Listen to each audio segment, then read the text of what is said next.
मेरे चैनल पे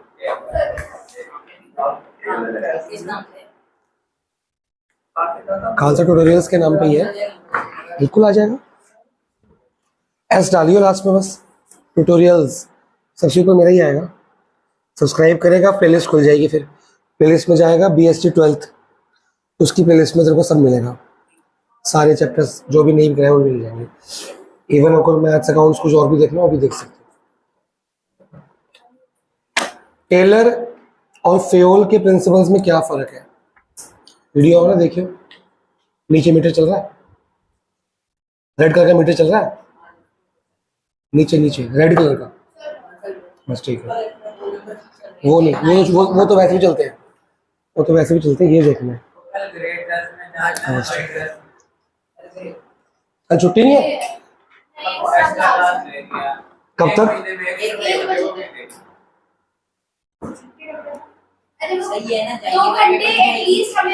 वो डिस्कस कर लेगी, अच्छी बात है। टेलर और फेयोल के प्रिंसिपल्स में क्या फर्क है? टेलर होता है कि जो लेबर वाले हैं ना, टेलर ज्यादातर मैकेनिकल वर्क, लेबर वर्क और फैक्ट्री के लिए और बहुत प्रिसाइज चीजें बता रहा है। फेयोल जनरल बता रहा है। फेयोल के जो प्रिंसिपल्स है वो हर तरह की कंपनी में सूट करते हैं, और ऑफिस में और फैक्ट्री दोनों में। लेकिन टेलर के ज्यादातर मैकेनिकल वर्क और फैक्ट्री वर्क इन के लिए। हमने दो पढ़े थे, उसको रिपीट करते हैं। पहला पढ़ा था science not rule of thumb. ये कहता है कि हर चीज को करने के ना बहुत तरीके होते हैं, टेलर ने बोला। तो बहुत सारे तरीकों से मैथ्स का आंसर आ सकता है, साइंस का आंसर आ सकता है। तुम किसी और तरीके से अगर तुम क्या, उसमें से एक तरीका तो बेस्ट होगा जिससे कम से कम टाइम में और सबको समझ आ जाए। वो यहाँ ट्यूशन में पढ़ाया जाता है और स्कूल में पढ़ाया जाता है, तो उसको बोलते हैं साइंटिफिक मेथड, है ना। वो तरीका ढूंढो, पता करो और वो यूज करो। कभी किसी तरीके से काम हो रहा है, कभी किसी तरीके से काम हो रहा है, ऐसे नहीं चलेगा। कॉज एंड इफेक्ट रिलेशनशिप होता है, इसको बोलते हैं रूल ऑफ थंब। कि पहले करके देखा, फिर कुछ और इफेक्ट है, फिर किसी और मेथड ट्राई किया, हिट एंड ट्रायल, वो मत करो। आप एक मेथड यूज करो। ट्रेडिशनल मेथड जो चलते आ रहे हैं उनमें से बेस्ट मेथड को सर्च करो और वो लगा दो और उसको स्टैंडर्डाइज कर दो। हर बार उसी तरीके से काम होगा, हर बार वो चीजें चेंज नहीं होंगी। तो साइंटिफिक मेथड से कंपनी चलेगी, ना कि रूल ऑफ थंब से। ठीक है, इसमें लिखा भी हुआ है कि ट्रेडिशनल मेथड्स में से बेस्ट मेथड को अप्लाई करना ही science not rule of thumb है। पढ़ लो एक बार, फिर आगे बढ़ते हैं। तो वन बेस्ट मेथड आता है science rule of thumb.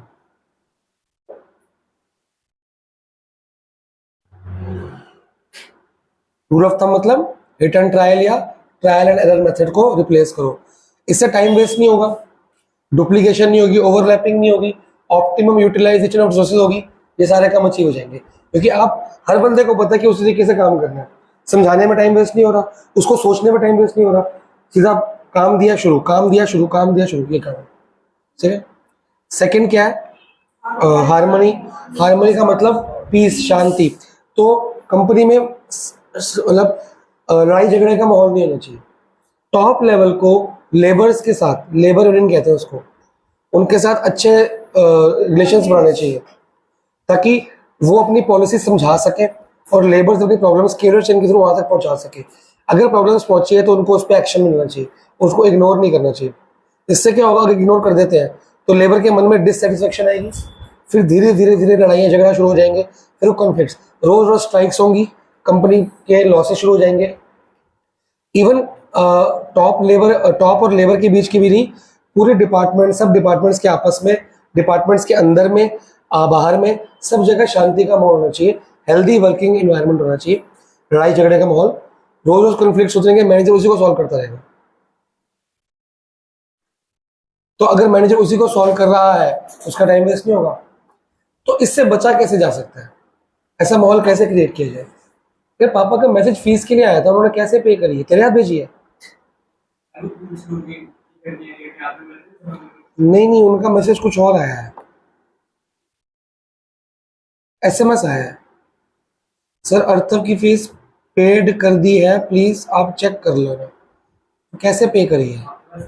Paytm से तो आई नहीं, मेरे को लगा तेरे पास आ रही है। बात करिए घर जाके, ठीक है? मेरे पास नहीं है।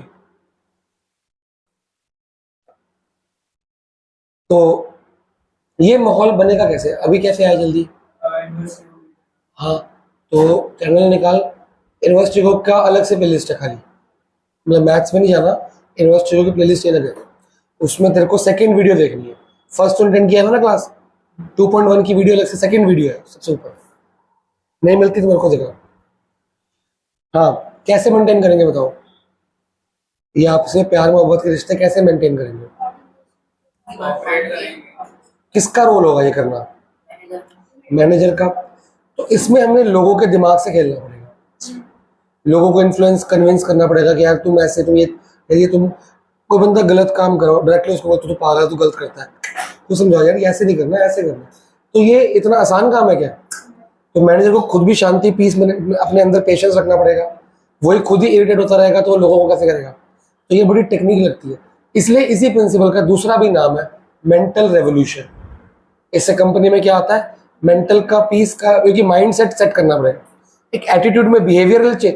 ये जो प्रिंसिपल है बिहेवियर में चेंज लेके आता है, लोगों का बिहेवियर बदलता है, कंपनी का माहौल कल्चर बदलता है, माइंड सेट एटीट्यूड में बदलाव लेके आता है, इसलिए उसको मेंटल रेवोल्यूशन भी कहा जाता है। अब आता है, ये इंपॉर्टेंट है, BQ है मेंटल रेवोल्यूशन। वर्ड लिखा होगा, जहां भी लिखा है वहां लिखा भी होगा चेंज इन एटीट्यूड बिहेवियर वगैरह वगैरह लिखा होगा, मिल गया? लिखा एटीट्यूड बिहेवियर कुछ लिखा है? Cooperation, we should move from competition towards cooperation. आपस में कंपटीशन का, जेलेसी का माहौल ना होके ना, मिलजुल के टीम स्पिरिट होनी चाहिए। अगर इंडियन क्रिकेट टीम में 3 बैट्समैन आपस में जेलेसी करते हैं तो टीम वर्क करेंगे? फुटबॉल के आगे दो जो वो क्या कहते हैं उसको, जो आगे गोल करते हैं, अटैकर, वो अगर आपस में कंपटीशन में आएंगे तो वो खुद ही किसी को पास नहीं करेंगे, लेकिन वह कंपटीशन से हमको मूव करके शिफ्ट करना चाहिए कहाँ पे? कोऑपरेशन में। मिलजुल के करेंगे तो टीम जीतेगी, टीम वर्क, तो ये होना चाहिए, इसको बोलते हैं मेंटल रेवोल्यूशन। ठीक है जी। अब थर्ड प्रिंसिपल करना था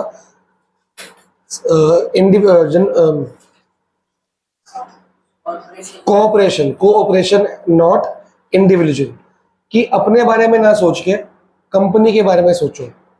खाली मैं करके ये अपना फायदा सोचते रहोगे तो कंपनी को कौन सोचेगा? तो ये वो वाला प्रिंसिपल आपका था ना, subordination of general interest to individual, ये वही चीज है। अब अगर एग्जाम में केस स्टडी आएगी, ध्यान से समझना, बच्चे इसमें गलत करते हैं, कोऑपरेशन नॉट इंडिविजुअलिज्म या हार्मनी नॉट डिस्कॉर्ड। लड़ाई झगड़े की बात हो रही है, कंपटीशन की बात हो रही है, तो हार्मनी नॉट डिस्कॉर्ड की बात है। अगर पर्सनल बेनिफिट्स की बात हो रही है, कंपनी के बेनिफिट्स की बात हो रही है, तो कोऑपरेशन नॉट इंडिविजुअलिज्म, कि अपने बारे में ना सोच के अपने से ऊपर कंपनी को रखो, कंपनी का फायदा सोचो, कंपनी आपके बारे में सोच लेगी अपने आप। और कंपनी नहीं भी सोची तब भी आपकी लॉयल्टी कंपनी की तरफ है, आप अपना काम, नेपोटिज्म या अपना पर्सनल बेनिफिट्स को इंपॉर्टेंस ना देके कंपनी को बेनिफिट दो। ठीक है, पढ़ो जी, पूरा पढ़ो।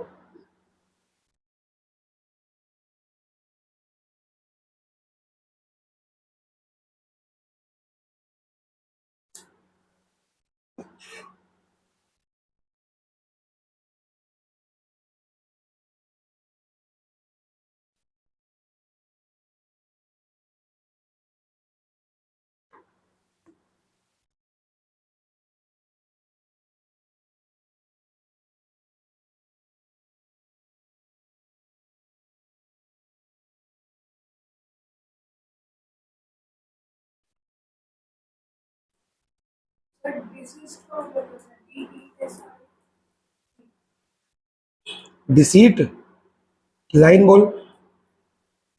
At the same time, workers should proceed from going on strike. उनको नहीं जाना चाहिए, उनको बचना चाहिए कि वो रोज रोज स्ट्राइक ना करे, वो भी कोऑपरेट करे।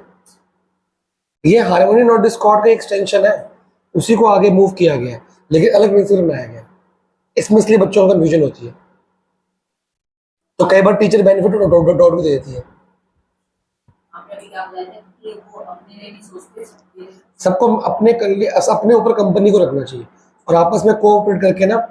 अगर मैं एक दूसरे से जेलसी की भावना रखता हूँ और लड़ाई झगड़े कर रहा हूँ तो ये हार्मनी डिस्कॉर्ड में आएगा।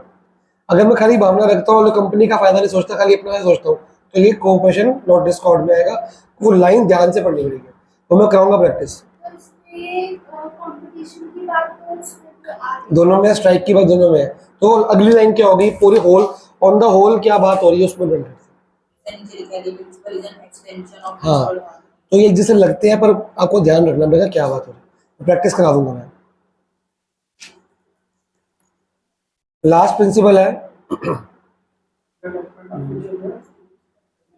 एक मिनट रुको, सर ये पैटर्निस्टिक स्टाइल क्या होता है?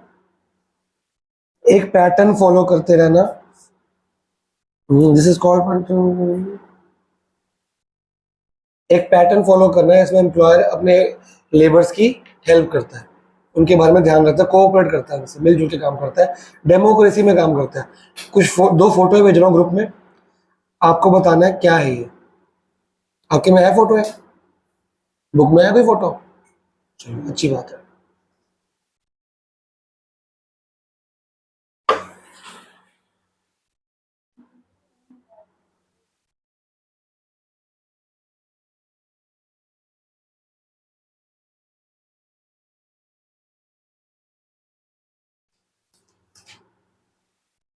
बताओ जी कौन सा प्रिंसिपल है ये, पहली फोटो में और दूसरी का ही बताओ।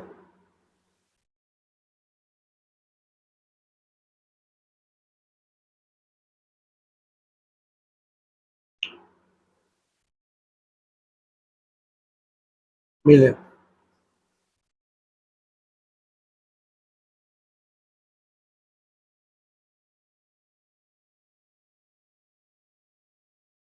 पहली फोटो में दो बंदे हैं, यहाँ बनी हुई है पर थोड़ी अलग सर है। ये वो है जो अभी कर रहा है ये आखिरी नोटिस वहाँ क्या लिखा है? मैं of games between management and worker leading to complete. हाँ, तो यहाँ पे मेरे हिसाब से बुक में इसको लिखा harmony not discord, but according to me ये किस में आना चाहिए, कोऑपरेशन नॉट इंडिविजुअलिज्म, कि अपना खाली फायदा अपने में न करके कम लोगों में शेयर कर दिया गया।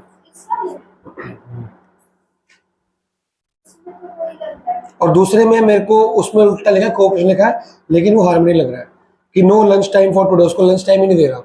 लेकिन वो पीस कैसे? यार वो उसको बुरा लगेगा ना, ये बात बुरा मानने का लड़ाई होगी इसमें। सर कॉम्बिनेशन ऑफ इंडिविजुअल में आएगा कि इसको नहीं देता है और अगर कॉम्बिनेशन होता है तो मैनेजमेंट कॉम्बिनेशन मिलजुल के टीम वर्क, तो अपने वो गेम्स को शेयर कर रहा है ना, टीम वर्क ही तो हुआ भाई। पैसे सबने कमाए ना, कि मैनेजर अकेले अकेले ने कमाए होंगे, सबने ना, तो आप बोनस देना, शेयर करना, ये सब होना चाहिए। तो फिर अगर ऐसा कुछ आएगा तो इसमें हम कोऑपरेशन नॉट इंडिविजुअलिज्म। मैंने कहा नहीं और डिस्कॉर्ड कॉन्फ्लिक्ट्स बनाना है। अब आता है लास्ट प्रिंसिपल, चार ही है इसमें, development of each and every person to his और her greatest efficiency and prosperity.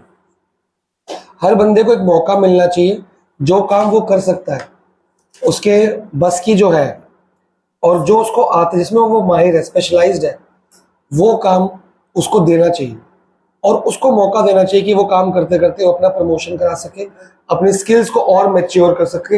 ये ना हो कि कोई नया नया बंदा आया है, वो फाइनेंस में एमबीए करके आया है, तुम उसको प्रोडक्शन में लगा देते हो, कभी सेल्स में लगा देते हो, ऐसा नहीं। फाइनेंस में एमबीए है तो फाइनेंस डिपार्टमेंट, और डिपार्टमेंट डालने के बाद भी उसको मौके दो, उसको ज़्यादा काम दो स्टार्टिंग में, ताकि वो अपने स्किल्स को कर करके काम करते करते करते करते स्किल्स डेवलप कर लेगा और अपने आप को ग्रो करेगा। तो ऐसा माहौल कंपनी में होना चाहिए। हर इससे स्पेशलाइजेशन आती है। अगर हमारे स्कूल में होता है कोई मैम नहीं आती है ज्यादा काम देते हैं, ये हमारी कोई नहीं है भाई नहीं ज्यादा काम देते हैं तभी भाग जाती है वो, नहीं पढ़ाती है ईगो की तुम्हारी हर साल चेंज होती है भाई, इसलिए भाग जाती ज्यादा काम देते हैं है। एडॉप्ट प्रोस्पेरिटी मतलब वैसे तो इसका पैसों में मतलब होता है अमीर, प्रोस्पेरिटी मतलब गुण में, स्किल्स में अमीर हो जाए, ज़्यादा अच्छे बेटर और इम्प्रूव्ड स्किल्स आ जाएंगे। सर अगर ऐसे किसी ऐसे कंपनी जो सिर्फ आपने कल भी एग्जांपल दी, जैसे फादर से बहुत बड़ी कंपनी है, उसका बेटा है, उसने मतलब एमबीए का निकली कि मैनेजर एमबीए के बिना भी बन सकता है, उसने लगा दिया आज नेपोटिज्म की वजह से, उसमें प्रिंसिपल वायलेट हो अगर हाँ वायलेट हो गया, अगर वो लगाता है लेकिन वो बोलता है कि यार सबसे पहले प्रोडक्शन डिपार्टमेंट जाओ और काम मशीन चलाना सीख, तो नहीं होगा। जौन सा बंदा जिस काम में माहिर है उसको वही काम दो, रिपीटेटिव जो रोज रोज दो, ताकि वो उसमें क्या हो जाए, डेवलप हो जाए अच्छे से। और इससे क्या होगा, उसको रोज पता क्या काम करना है, कंपनी का काम जल्दी जल्दी होना शुरू हो जाएगा, क्योस नहीं हो, कंफ्यूजन नहीं होगी, लड़ाई झगड़े नहीं होंगे। पूरा पॉइंट पॉइंट पढ़ो और मेरे को बताओ क्या अलग समझ नहीं आ रहा है।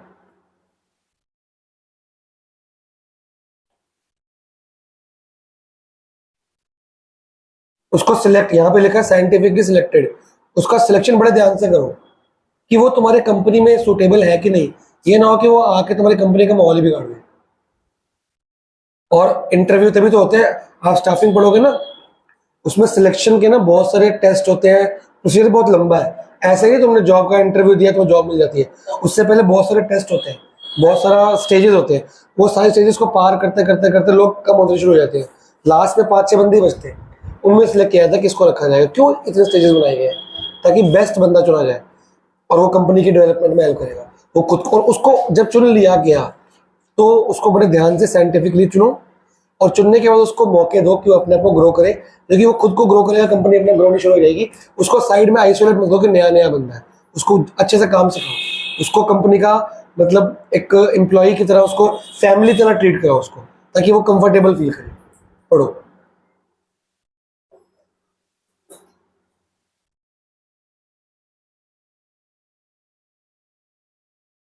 यहाँ पे आपकी वर्ड्स आएंगे एफिशिएंसी, स्पेशलाइजेशन और सही बंदा चुनना, साइंटिफिक सिलेक्शन।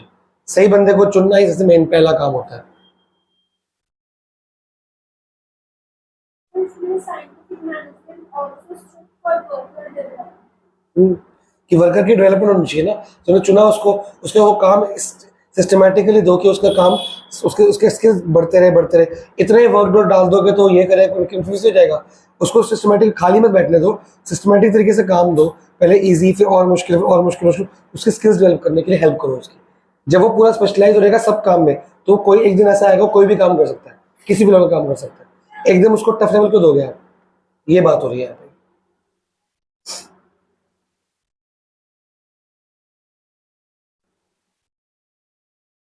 सबसे कम आता है ये वाला प्रिंसिपल बताने को, बहुत कम आता है ये।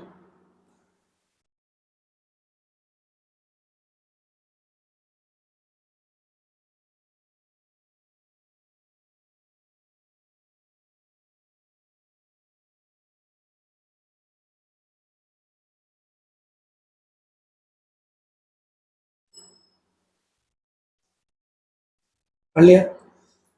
अब आते हैं टेक्निक्स। प्रिंसिपल 4 इसके हैं, फेल के कितने हैं? तो अगर आपको एग्जाम में क्वेश्चन आता है identify the principle of management, तो आपको कैसे पता कि टेलर का कि फ्योल का है? कई बार तो लिखा होता है टेलर का, फ्योल का, बस वर्ड है प्रिंसिपल्स ऑफ मैनेजमेंट, तो किसका लिखोगे आप? जब लोअर लेवल की बात हो रही होगी तब हम फ्योल।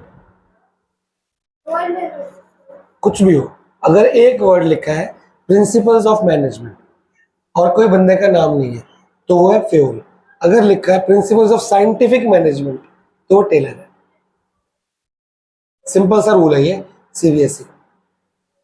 और बच्चों को पता नहीं होता, स्कूल में बताते नहीं है, बच्चे को ढूंढते टेलर लिखे, ये लिखे, ज्यादातर लिखा होता है फेवल का, टेलर का, पर खाली प्रिंसिपल्स लिख दिया जाए तो आप फेवल लिखोगे, टेलर नहीं लिखोगे, दोनों भी नहीं लिखोगे।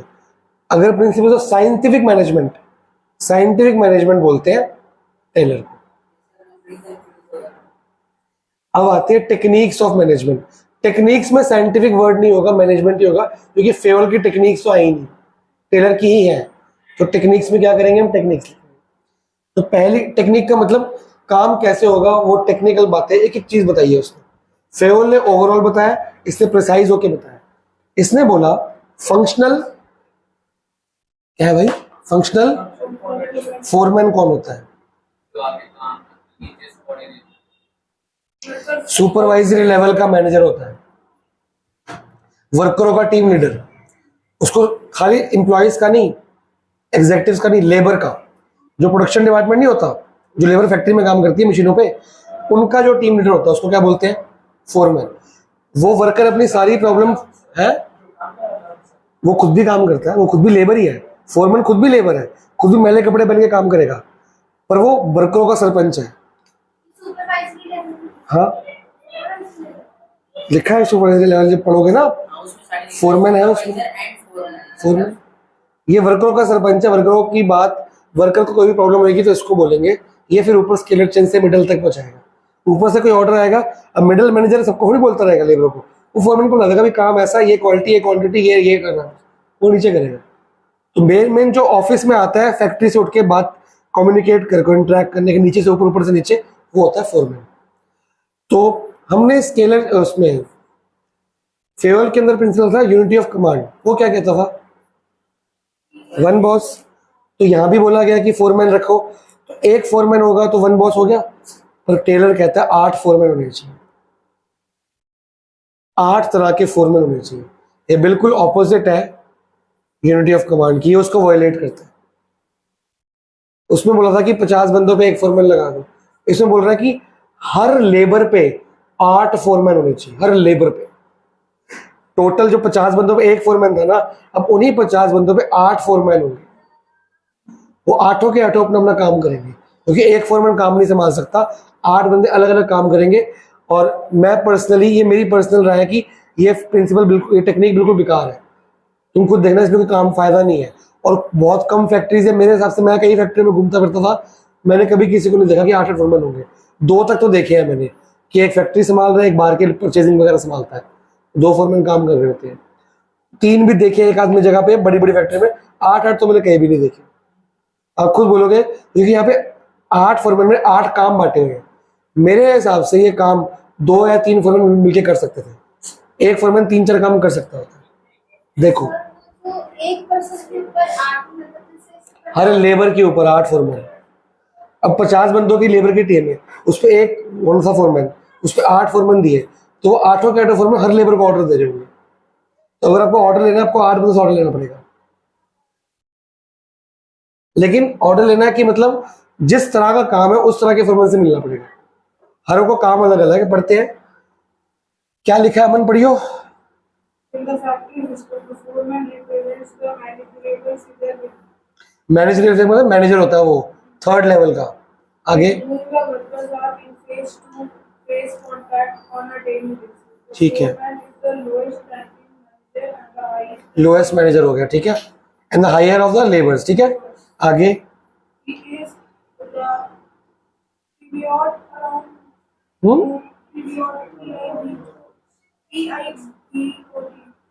पाइवट, वो उनकी जगह पे काम कर रहा है, मतलब उनकी बात को पहुंचा रहा है।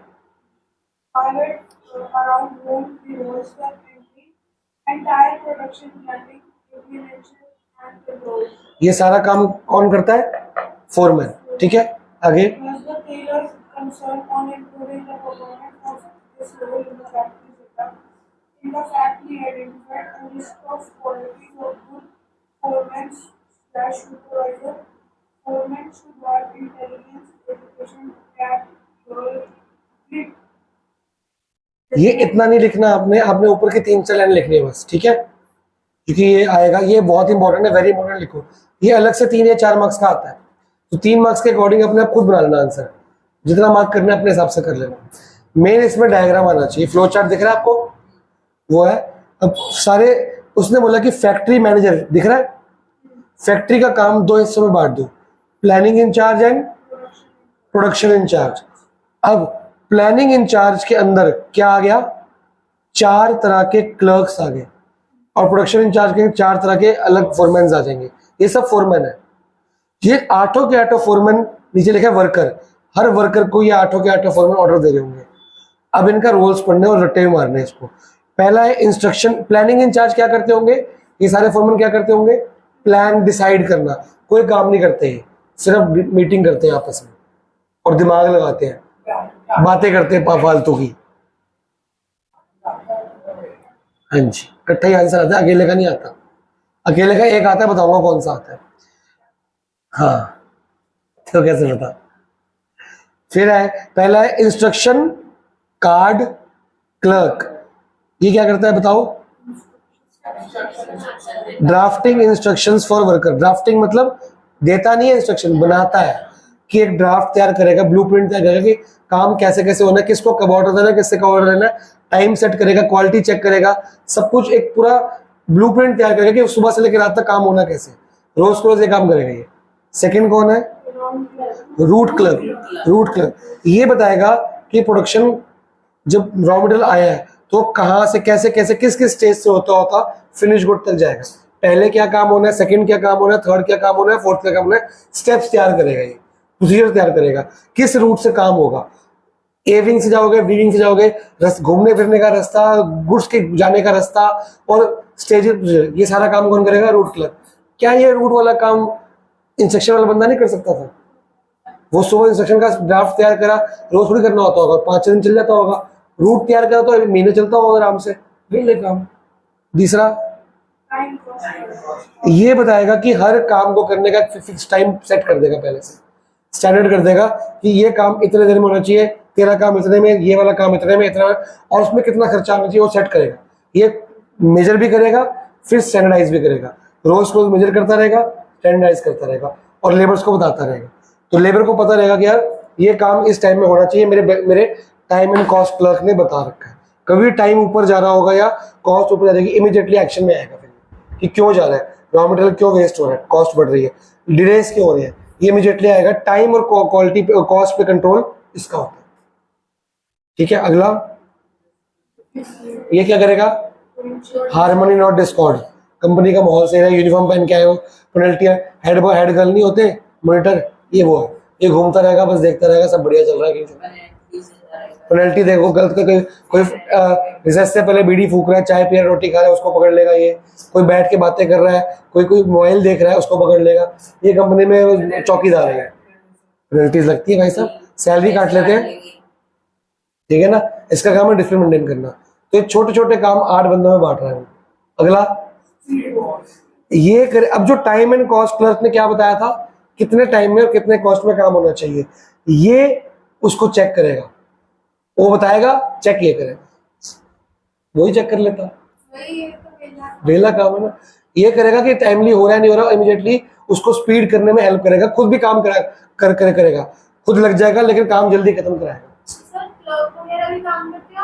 क्लर्क वगैरह ज्यादातर वो प्लानिंग ही करते हैं, वो अपने आप को इतना बिजी दिखाते हैं कि मैं तो बहुत बिजी हूँ भाई। उसको बोल भी दोगे ना यार, हाथ बढ़ा दे, कह भाई दिखते मैं काम कर रहा हूँ, क्या काम कर रहा है, मैं 4 वर्कशीट बना रहा हूँ, क्या वर्कशीट, वो इंस्ट्रक्शन कार्ड क्लर्क वाली, मतलब वो अपने आप को, जब उसको काम प्लानिंग का दिया उसके बाद तो एक वो होगी ना, फैसिलिटी होगी कि मैं काम ना भी करूँ चल जाएगा काम। लेकिन ये स्पीड बॉस है, ये नहीं बच सकता काम करने से, इसको साथ मिलके काम करके काम को जल्दी कराना पड़ेगा, सबको साथ कोऑपरेशन करनी पड़ेगी इसको। मतलब ऐसे जो ये स्पीड पोस्ट है तो ये स्पीड पोस्ट टाइम और एक्यूरेटली करेगा। जो टाइम एंड कॉस्ट ने वो बनाया था ना, प्लान बनाया था, उसको फॉलो ये कराएगा। तो इसमें कोई कमी आएगी तो ये देखेगा। तो जब पहले वो करते हैं, उन्हें डिसाइड करते हैं, फिर ये चेक करते हैं, उसमें टाइम से ज्यादा होता होगा। हाँ ऑब्वियसली होता होगा, ये इसने वो तो अकेला वही चेक भी वही करेगा, बनाएगा भी वो, बस ये इसका काम है सिर्फ टाइम पे काम हो रहा है कि नहीं हो रहा है ये देखना, और एक साथ में मिलकर हेल्प भी करता है। अगला ये BQ है जी, आपका 1 मार्क्स में आएगा 100%। Game plan keeping machines, tools, equipments etcetera ready for operation of. रोज फैक्ट्री में काम होता होगा तो मशीनें इधर उधर गंदी हो जाती होंगी, टूल्स बिखर जाते होंगे, उनका ऑयलिंग फ्यूल कम हो जाता होगा, तो रोज वर्कर के जाने के बाद या वर्करों के आने से पहले सुबह ये सारा सेट करके रख देता ऑर्डर पे अपनी जगह। और मशीनें में कोई कमी तो नहीं आ रही है, मशीनों के स्क्रू टाइट करने रोज के रोज, टूल्स को ऑयलिंग करना, रोज उनका कपड़ा मारना, और मशीनों में कोई फ्यूल की कमी, लुब्रिकेंट की कमी है, कोई चीज गलत जगह पे रखी हुई है नहीं, ऐसा सब कुछ सुबह आप ऑफिस आओगे आपको सब कुछ अपनी जगह पे मिल जाएगा, चाहे आपको आपने खरीद के दिया होगा, सब कौन सेट करके रखता है, गैंग बॉस, इसका काम है। और ये आपके जाने के बाद और आने से पहले, ये हो सकता है कि साथ में आप भी सही कर रहा हो, कुछ भी कर सकता है। तो हम जब खराब होती जाते हैं तो हम भी ठीक करते जा सकते हैं। नहीं यार, पता क्या होता है, लेबर काम कर रही है, 9 बजे तक की शिफ्ट है, मान लो 9 बजे तक तुम टूल्स यूज कर रहे हो ना, अब तुम सुबह थकते नहीं आते हो। अब जैसे मैं सुबह से पढ़ा रहा हूँ, इस टाइम मेरी टेबल बिल्कुल सेट है, मैं तुम्हारे सामने सेट किया ना, तुम्हारे से, और तुम ना आते मैं सेट करता, रात तक ये बुक्स याद रहते फैल जाती है, और रात तक मैं इतना थका होता हूँ कि मैं बस भागूँ यहाँ से, तो उस टाइम हिम्मत नहीं होती, तो दूसरा बंदा रखा हुआ उन्होंने कि भैया वो गैंग बॉस आएगा, वो सेट करके सुबह सुबह कर देगा। तो ये कंपनी में काम करते फैल जाती चीजें, तो उसको फैला वर्कर का बस की, वैसे ही वर्कर सुबह से लगा पड़ा है, रात को उसको बोलोगे समेट भी तू, तो वो थक जाते हैं।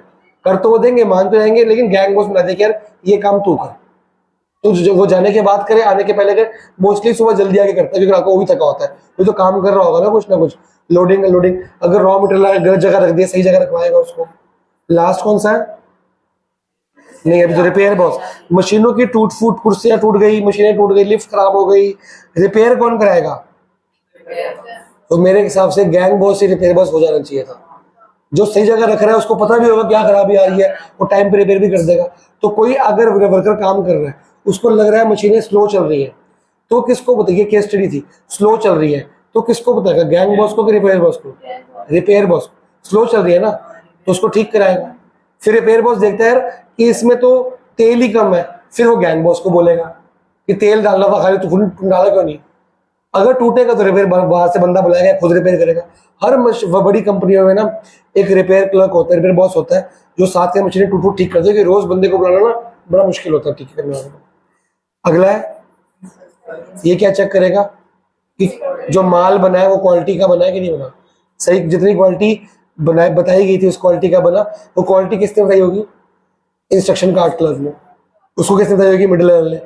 तो ये डिसिप्लिन वाला जो बंदा था वो नहीं कर सकता ये काम, और डिसिप्लिन मेंटेन कर, क्वालिटी भी चेक कर ले, साथ कर लगे यार, कितनी लगती है। ये तो है नहीं कि अगर दिन में 10,000 शर्टें बनी है, 10,000 चेक करनी है, रैंडमली 10-20 करनी होती है, उसको सैंपल चेकिंग कहते हैं। इसको रैंडमली सैंपल चेक करना, 10-15 चेक करनी होती है। वो तो इतना टाइम तो किसी के पास भी होता है यार। आएगा, चेक करेगा, उसको नंबर देगा चेकलिस्ट पे कि ये 10 है, 8 है, 9 है, 10 में से बस खत्म। तो ये मेरे हिसाब से ये फजूल का वो है, इसको अवॉइड भी। इससे क्या होगा? कंपनी खर्चा नहीं बढ़ रहा। 8 फोरमैन सैलरी ले रहे हैं अलग अलग, जो 3 या 4 बंदे, 2 बंदे, 3 बंदे काम कर सकते थे आराम से, ठीक है ना। और इससे क्या वायलेट हो रहा है? यूनिटी ऑफ कमांड, है ना। मेरे को गैंग बॉस बोल रहा है मशीनें ठीक है, रिपेयर बॉस कह रहा है मशीनें खराब है। अब मैं तो फंस गया। मैं बोलूंगा मैंने तो जी रिपेयर बॉस को बताया था कि मशीन सही नहीं चल रही, रिपेयर बॉस बोल रहा था मैंने तो उसको बोला था कि तेल डाल दे। तो एक दूसरे को ब्लेम गेम चलता रहेगा, काम कंप्लीट ही नहीं होगा। इसमें ना हर बंदा अपने काम से एस्केप करके चला जाएगा। जल्दी कैसे पढ़ना है कि कैसे देना है क्या? अच्छा यहाँ पे डाउट से तो नहीं आना। तो इससे ना अपने काम चोरी हो सकती है, और काम से ना अपनी गलती को एस्केप करके बंदा जा सकता है, बच जाएगा, दूसरे पे ब्लेम डाल देगा। मैंने तो उसको कहा था, लेबर बोले कि मैंने इसको भी बोला, उसके बोला, किसी ने बात नहीं सुनी। यही एक बॉस होगा, उसी को झाड़ पड़ेगी, उसने काम क्यों नहीं कराया, वो अपने लेबर को बोलेगा, ठीक है ना। तो ये वेरी पर ये आता बहुत ज्यादा है, बोर्ड्स में भी आता है, स्कूल में भी आता है। विद डायग्राम आएगा तो पूरा, अकेला आएगा तो गैंग बॉस ज्यादा आता है, उसके अलावा अभी तक कोई और आया भी नहीं। तो तुम सारे लर्न करोगे, गैंग बॉस अच्छे से कर लेना। मेरे टेस्ट में 100% है गैंग बॉस, 1 मार्क्स का, ठीक है कुमार? तब भी गलत लिख देगा तू, डाउट्स निकाल। अच्छा, अगला क्या है? Method study. One best way to complete the job. Science not हमने पढ़ा था, ये वही बात कह रहे हैं कि ट्रेडिशनल मेथड में से बहुत सारे मेथड से काम करने के, उसमें से बेस्ट मेथड को चुनो, उसकी स्टडी करो, सारे मेथड की स्टडी करो, और बेस्ट मेथड को चुन के लोगों को बता दो। सब लोग उसी तरीके से काम करेंगे, पढ़ो, खत्म।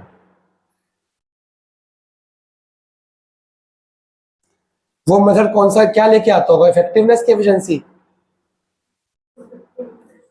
एफिशिएंसी, कम टाइम कम कॉस्ट। ऐसा मेथड चुनो जो टाइम भी बचाए, कॉस्ट भी बचाए, एफिशिएंसी लेके आए, वही बेस्ट होगा मेथड। उसको उसकी स्टडी करो और लोगों को बताओ। तो एक बंदा होता है कंपनी में जो पूरा साल मेथड की स्टडी करता रहता है और उसमें चेंजेस लेके आता है, और बेस्ट और बेस्ट और बेस्ट कैसे हो सकता है, ठीक है। फर्स्ट ड्रॉर, लास्ट ड्रॉर में ये सबका मैनेजर का काम होता है। मैनेजर मेथड को चुनेगा, ये सबका काम है। वर्कर को बता दिया गया, वर्कर भी तो उसमें और जल्दी कैसे हो सकता है काम ढूंढेगा ना। तुम्हें काम रोज करते रहोगे तो जल्दी हो जाएगा ना वो काम, स्पेशलाइजेशन। तो बेस्ट मेथड मैनेजर का काम होता है, वो चुन के लेबर को बताए, लेबर का काम है फॉलो करना। क्वेश्चन उसको सर मैंने इस तरीके से किया क्योंकि मैंने डज नॉट लाई, बता आपको ना इस तरीके से किया। हाँ, वो तूने निकाला वो सही है, पर प्रॉब्लम ये है कि तेरे को ऐसा निकालना पड़ेगा जिसमें ये वाले आंसर आते हैं। कैसे निकाला? तो इसका एलसीएम किस तरीके से करना पड़ेगा, 5 से 15 आएगा ना, 20 तो बनेगा नहीं, रैशनल बताना। इसको डेसिमल में कन्वर्ट करना पड़ेगा मन में, इसको भी करना पड़ेगा, इनके बीच में इनमें से कोई आता होगा। देख ये तो 0.3 है, ये -0.3 है, ये -0.25 है, डिवाइड करके आएगा, और ये 7 को 2 से करेंगे तो 3.5 आता है, तो 0.35 हो गया। तो ये तेरे को सीखना पड़ेगा। देख 7 डिवाइड बाई 20 है ना, तो 20 को 2 अलग कर ले, 7/2 क्या हो गया 3.5, 7 का आधा 3.5, 3.5 और 10 एक 0 बच गया, डेसिमल जाएगा पीछे तो 0.35। अब इन दोनों को मन में डिवाइड कर, हाँ ये 0.6 आएगा, बता रहा हूँ 0.6 माइनस में, और ये 0.2, 0.6 और 0.2 के बीच में कौन सा आता होगा, 0.6 और 0.2 माइनस है ना दोनों, तो ये आएगा -0.3, ये तो प्लस 0.3 तो इधर आ गया ना 0 के बाद, तो ये -0.6 -0.2 तो -0.3, ये बीच में आएगा, एक ही आएगा, क्योंकि और कोई तरीका है नहीं। जो तूने किया है वो तो एक क्वेश्चन का आंसर है, उस तरीके सॉल्व करने का तो करेंगे उसको, ठीक है। अगला निकाल, अगली स्टडी क्या है, हाँ बोलो। सुनो भाई, दूसरे बच्चे के डाउट भी केस स्टडी बन के आते हैं। Right from procurement of raw materials till the final product is delivered to the customer, every activity is part of management. तो इसमें हर काम को करने का एक तरीका होता है, छोटे छोटे काम, ये भी प्रिसाइज हो गया, हर छोटे छोटे काम का मेथड की स्टडी करनी है और वो बताना है कि इसको कैसे करना है।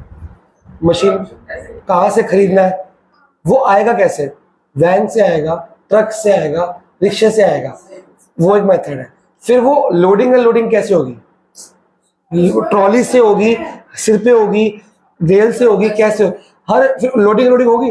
फिर मेरी फैक्ट्री 3rd फ्लोर पे, वहां लिफ्ट से जाएगा, लेबर लेके जाएगी, क्या जुगाड़ है, क्या बेस्ट मेथड है। तो एक छोटी छोटी चीजों का भी टिल जब प्रोडक्ट खरीदा गया वहां से लेके जब वो कंज्यूमर तक दुकान तक पहुंचाया, कैसे हर चीज के मेथड की स्टडी होती रही कॉन्टिन्यूस बेस पे, और वो लोगों को बताया जाए। अगला पढ़ो मोशन स्टडी, आप मेरे को पढ़ के समझाओ। पाई इज इरेशनल होता है, तो उसको डिवाइड करेगी तो क्या आएगा 3.14287 बोला, खत्म ही नहीं होता रहेगा, डिवाइड होता रहेगा। यार तुम पढ़ क्यों नहीं रहे हो मोशन स्टडी, फिर तुम टेस्ट में तुम्हारे आंसर नहीं निकलते। क्या है मोशन स्टडी बताओ, पढ़ के, छोटा सा काम दिया है, अरे पढ़ के मतलब बताना है।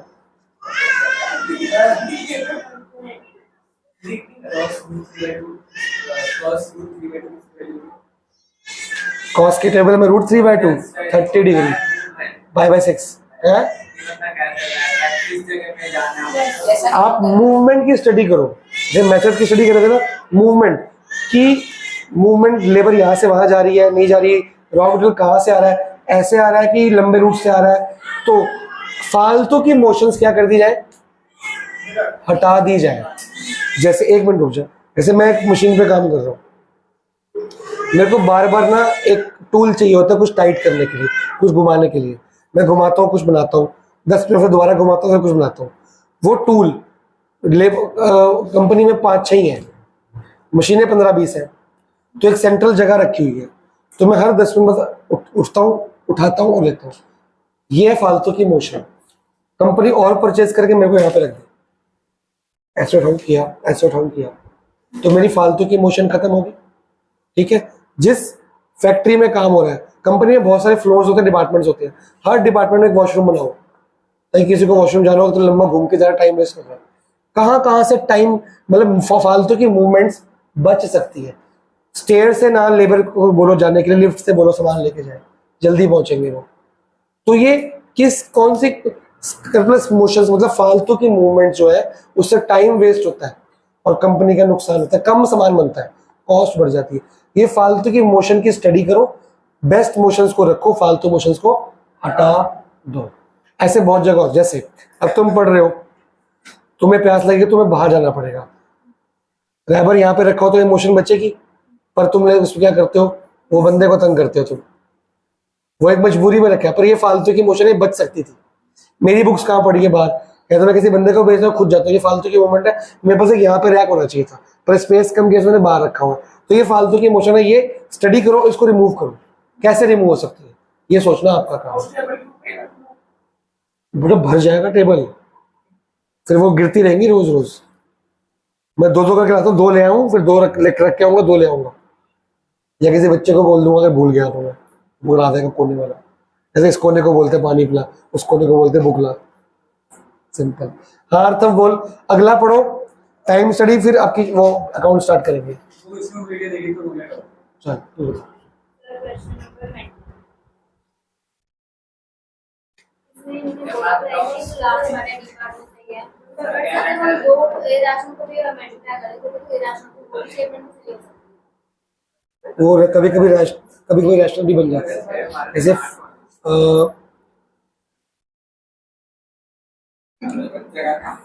√5 एक इरेशनल नंबर है, और √10 भी एक इरेशनल नंबर है।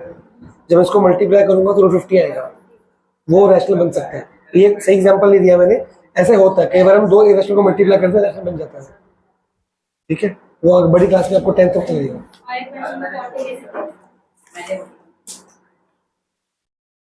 बेटा पहले तो 4 और 12 को काट सकते हो आप, कर दिया? ये रूट इकट्ठा कर लो, रूट इकट्ठे कर लो, 12/27, ये 3 से कटेंगे, ऊपर आएगा 4, नीचे आएगा 9, तो 4 का रूट हो गया 2, बाहर चला गया, 9 का रूट हो गया 3, बाहर चला गया, फिर सॉल्व मल्टीप्लाई हो जाएगा बाहर से, फिर और कटिंग भी होगी, करके देख। टाइम स्टडी बताएगा मनप्रीत। हर काम के लिए हम टाइम भी जानेंगे, मोशन भी जानेंगे, मेथड जानेंगे और टाइम भी जानेंगे, तो वो टाइम कैसे घटाया जाएगा उसकी स्टडी करेंगे। कहाँ फालतू टाइम लग रहा है उसको बचाओ, फालतू मूवमेंट बचेगी तो टाइम ऑटोमेटिक हो जाएगा, लेकिन कई बार मूवमेंट फालतू में कहाँ टाइम वेस्ट हो रहा है, वो हो सकता है कि टूल्स कम हो, हम 2 टेबल को एक ही टूल हो, कभी मैं यूज करता कभी वो, तो यहाँ टाइम, ये मोशन नहीं हो रही, टाइम वेस्ट हो रहा है कि मैं वेट कर रहा हूँ, वो देगी तो मैं लूंगा। मोशन में मैं मूवमेंट उठ के जा रहा हूँ ना, टाइम में कि यहाँ वाले के पास और यहाँ पे एक ही टूल है, जब वो काम खत्म करेगा तो मेरे को मिलेगा, मैं करूंगा तो उसको, दोनों वेट कर रहे हैं, दोनों को तो टाइम बच जाएगा। और भी फालतू की कई चीजें होती है जो टाइम बचा सकती है, वो उसकी स्टडी करो और बेस्ट टू बेस्ट टाइम में एफिशिएंसी कैसे लेके आ सकते हो वो लेके आओ। कोई एग्जांपल दिया इसमें? पढ़ो ध्यान से, समझ आ जाएगा। और टाइम स्टडी करके ना लोगों को बता दो कि भाई ये काम ना इतना टाइम में होता है, उसको पता है इतने में करना ही पड़ेगा मेरे को, अगर नहीं हुआ डांट पड़ेगी। हुआ?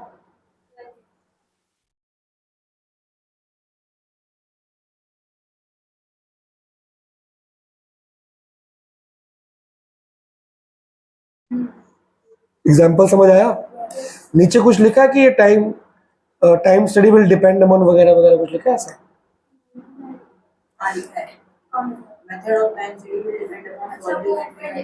हाँ, volume of frequency of task, कि कितनी बार आप उसको रिपीट करते हो, जितनी बार रिपीट करोगे उससे टाइम ज्यादा है कम लगेगा?